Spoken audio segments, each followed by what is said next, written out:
Okay, so in this first part we're going to download the Docker installation file, and we're going to search for Docker. We'll visit the Docker website.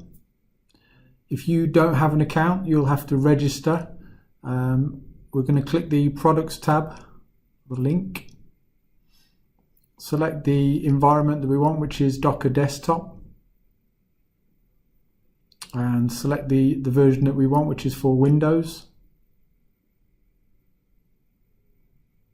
Here you'll be asked to log in or register, whichever one you need to do first, before you can download the files. I'll just log in.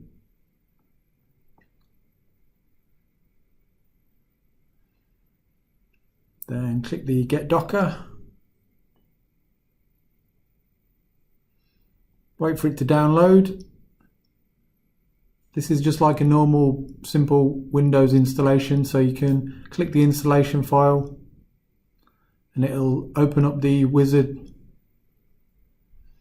Again, because I've already gone through this, I've got my version installed, so it'll give me some different options or information than you would get.